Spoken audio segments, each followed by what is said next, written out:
Hello, welcome to day 6 and chapter 6 of Endgame. Yesterday, Robyn and Tom had a lead on a girl called Tia, who they think might be able to help them find his son Brandon. And today, we'll see if they do. Chapter 6. This is Monday, late afternoon. Even though the coffee house was quiet, they took a table downstairs where they were completely alone and out of earshot of any customers or any baristas clearing tables. Tom chewed at a cheese sandwich as if it were made of rubber, his jaw working each mouthful for the longest time, his gaze landing somewhere beyond the framed photographs of skeletal trees, their dark branches like bony arms held up to cloudy skies. The dreary images weren't causing Tom's mouth to droop. Robyn understood the culprit was anxiety. The more time went by with no word from Brandon, the greater the chance something serious had happened to him, and Tom was surely having those very concerns. They ate in silence, him staring ahead, Robyn trying to work out a plan. Tia's message to Georgina had been clear. She'd wanted Brandon to go along too. It was a mystery whether that was because, as Georgina had surmised, she believed they were boyfriend and girlfriend, or because she'd fancied Brandon and hoped to get the chance to get off with him. Either way, Tia might have been the last person to see him. Robyn's mobile lit up, displaying the office number, and she hurriedly swallowed her food to respond. "Hi, Anna. I'm going to put you on speakerphone so Tom can hear as well." She pressed the loudspeaker icon and placed the phone between them on the table. "Okay, name is Tia Sharp, and she's unemployed," said Anna. "She's had a string of jobs, but never held down any for more than 2 or 3 months. Robyn put down her sandwich and leant closer to the phone. "She isn't a student?" "No, never been to college. She's 24 and lives with her father, Graham Sharp, in Pitts Hill. According to her mobile provider, her phone hasn't left her house all morning." Anna gave out the address, which was duly jotted down in Tom's notebook. Robyn looked up in time to see her cousin approaching. "Cheers, Anna. We'll talk to her." "Mitz and I are combing CCTV footage, as you asked, and we'll be in touch the second we find anything." Ross didn't bother with niceties. He dropped onto a seat next to Tom and concentrated a serious look in Robyn's direction, one she felt sure was due to the camera app footage rather than what he'd discovered from Tom's ex-wife. "Did you find what you were looking for?" she asked. Ross gave an almost imperceptible nod. This wasn't something they could discuss here in front of Tom. He turned to Tom. "Your lad's been a bit of a handful recently, since your ex-missus remarried, in fact, and apparently been a bit wild. Drugs, porn, drinking, generally being uncooperative. Ellie decided not to bother you with it and thought she and Mark could handle it. In fact, Mark even suggested it was perfectly normal behaviour and natural, and Brandon only needed to blow off some steam." A muscle flexed in Tom's jaw. "She should have told me." "Not for me to comment," said Ross. "Is he in any financial difficulties?" asked Tom. "No, his account is in the black. Under £100, but as far as I know, there's nobody breathing down his neck for any money. He pays up front for the drugs." "How could he afford them? He's only a student. Are you sure he didn't owe anybody?" "I've been in touch with some of my seedier contacts. Your lad pays on time and is considered a valued customer. It appears Mark's been very generous and has been bolstering his finances." The muscle twitched again, and Robyn felt an urge to comfort Tom. The new husband has usurped him on many levels. "I've done as much checking as I can and uncovered no signs he was depressed or in real trouble, and as far as I can make out, he had every intention of returning home to Ellie's for the holidays." His voice lowered, adding gravitas to his words. "Which leads me to a question. Have you pissed off somebody enough for them to have taken your son?" Tom let out a noisy sigh. "Plenty of people. Too many to count." "You think this is my fault?" Ross leant his elbows on the table. "Not your fault, no. Have you considered the possibility somebody wants to hurt you? If so, what better way than taking your son?" "But there's been no ransom demand, which means nothing at this stage," said Robyn, throwing Ross a cross look. Tom didn't need to add to the guilt trip he was already on. "It's only supposition. We'll talk to Tia and see what she knows." Ross's thick eyebrows lifted on his craggy forehead. "Tia? Might be the last person to have seen him at one of those pop-up raves." "Talking of which, let's go," said Tom as he stood up. Ross jumped up. "I'll join you. Actually, Robyn, would you like to ride with me?"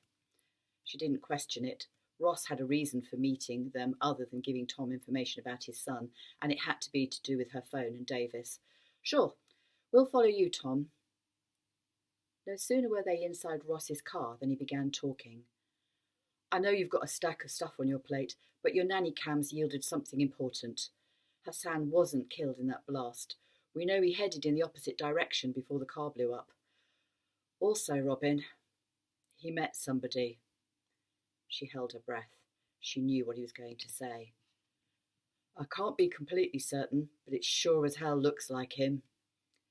He passed her his mobile, and she stared at the grainy picture snapped by the outside hidden camera only minutes after Hassan had left her house.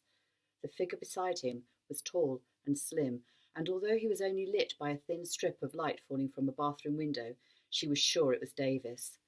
The sudden ache in her chest expanded like foam, filling the cavity and transporting rage into her vessels. Why? Why had Hassan told her such lies? Why had Davis not contacted her or his own daughter, Amelie? She thumped the glove box. Bastard! Ross flicked her a dismayed look. This probably isn't the right time. I'd have had the same reaction whenever you told me. Fuck Hassan and fuck Davis. Her face felt hot, boiled by the blood racing throughout her body, and with every heartbeat the rage increased. How dare they do this to her? In the same instant, she decided they wouldn't invade her life or thoughts any more. She refocused her energies on Tom and Brandon. The here and now was what mattered, and a boy was missing, his father distraught. Her phone pinged, and she opened her inbox to find a CCTV capture of Brandon in a t-shirt and jeans, next to a barefooted girl in black dress. She zoomed in on the girl's face, her sharp features, and the swallow tattoo on her neck. Both appeared to be heading towards an alleyway. The timestamp showed it to be 1:30 on Sunday morning, and the message read, "Footage taken from a warehouse surveillance camera near the old toy factory. Not found anything else. Hope it helps. Anna." Tom's BMW turned into a terraced street, where it crawled along until it reached a light brown rendered house with a wooden door that bore scuff marks and dents from footwear that, over the years, had kicked it open. Tom was out in a flash, and at the door before they'd fully drawn up behind him. "Stay there, I'll go," said Ross, unclipping his seatbelt with ease and jumping out of the car. Robyn was about to join him. There was no way she was going to abandon Tom at his time of need, but the ringing of her phone stopped her. Out of the corner of her eye, she saw a pixie-faced girl speaking to Tom, who was showing her his ID. The girl gave a light shrug at his words, a feigned nonchalance that irritated Robyn. Her phone rang yet again. It was Anna. "Matt's back. I managed to get the call history for Tia's phone. She received a text message at 1:25 on Sunday morning from a pay-as-you-go mobile. 3 words. Do it now. We're trying to work out who sent it to her. It might be a burner phone, in which case we're stuffed. We think it's relevant given the time Brandon and Tia left the warehouse party. Robyn, we think Brandon's disappearance was planned." Robyn stared at Tia, who was smiling and shaking her head. "Thanks, Anna." She snapped off the phone and threw open the car door, swinging her legs out and marching across to the trio, ignoring the pain. A shadow crossed the girl's face. "I don't know." Robyn pushed in front of Ross, head and shoulders above the girl. "I'm not in the mood for any bullshit, so you can stop all the play acting. Tell us what happened or I'll drag you down to the station and charge you with perverting the course of justice for starters. And if anything has happened to Brandon Shearer, I'll make sure you get charged as an accomplice." She edged closer, forcing the girl to step back. "Tia," she growled. "I don't know what you're talking about. I don't know any Brandon." The voice sounded less confident, her face less cocksure. Robyn reached into her pocket. "This says otherwise." The girl looked from the phone to Robyn and began stammering, I... "Stop it!" Robyn slammed the doorframe with the palm of her hand. "Stop lying and tell us what the hell happened to Brandon." "I don't know. We met up at the rave. It was really hot in there. We went outside, took a walk to cool down, then returned.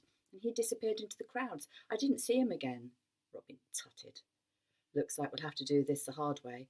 "I'm not lying." "Who sent you the text message?" "What message?" "The one you received shortly before you and Brandon went outside and disappeared down an alleyway," Robyn said through gritted teeth. "You may as well tell me, because I have a crack team on it who will find out who it was, and once they do, you'll be in even greater trouble than you already are." The girl looked at Ross for confirmation. He shook his head. She means it. If I were you, I'd come clean and make it easier for yourself. Whether it was his fatherly nature or the fact that she was intimidated by Robyn, she saw sense at last. Her shoulders sagged. It's not worth it. Not for 500 quid. Somebody paid you to lure Brandon outside? Robyn asked. She could feel Tom tensing beside her, his arm brushing against hers. Yeah, a punter. Punter? I don't do it often, only when I need extra cash. I haven't been able to get another job since I got fired from the last one. I only offer blowjobs. She folded her arms defiantly. Who was this client? I don't know his name. He asked me if I'd like to earn some real money, offered me 500 in cash to help him catch Brandon. He set the whole thing up, found out about the rave and asked me to make sure Brandon turned up to it. He plied Brandon with pills to get him high, and then all I had to do was get him outside alone. There was something that rang untrue about the whole story for Robyn. The plot was too elaborate to have been staged. This unknown person would have needed to know first about the house party and then about the rave. It was too complicated and messy. If he wanted to get his hands on Brandon, why not simply kidnap the boy when he was on his way home from the house party? I don't buy it, said Robyn. Tom, take her to the station. No, it's true. Her voice rose in indignation. Tom spoke quietly. Robyn, we don't have a lot of time. We need answers now. She's covering something up. I know she is, hissed Robyn, and we're wasting time here listening to her garbage. Ross tried again. Tia, you're not helping yourself. The girl spat in his face, and as Tom reached for her arm, she retreated inside and slammed the door shut. Robyn was in immediate control. Ross, make sure she can't escape out back. Tom, wait here. She headed to the car, looking back towards the upstairs window. There was no sign of life. She rang Anna and explained the situation. Anna, I need more on Tia Sharp. Tell me about her parents. Ross said something that got me thinking. Maybe this is about Tom Shearer. Has either of her parents got a record? There was an eternity of taps and clicks and an intake of breath. Father's clean, but get this. Her brother Craig was put away for drug dealing a year ago. A few months ago, he got into a fight with an inmate and died of internal injuries. Tom Shearer was lead officer on that case. Robyn suppressed a groan. This had to be a vendetta. And if Craig's father and sister wanted to hurt Tom, what better way than to kill his only son? She wiped clammy hands on her trouser legs. If she told Tom what she knew, he'd kick the door down and storm the place. It might not help Brandon, but it would most certainly harm his career, and given he was up for promotion, she couldn't let him ruin the one thing he loved. The one other thing she loved. She had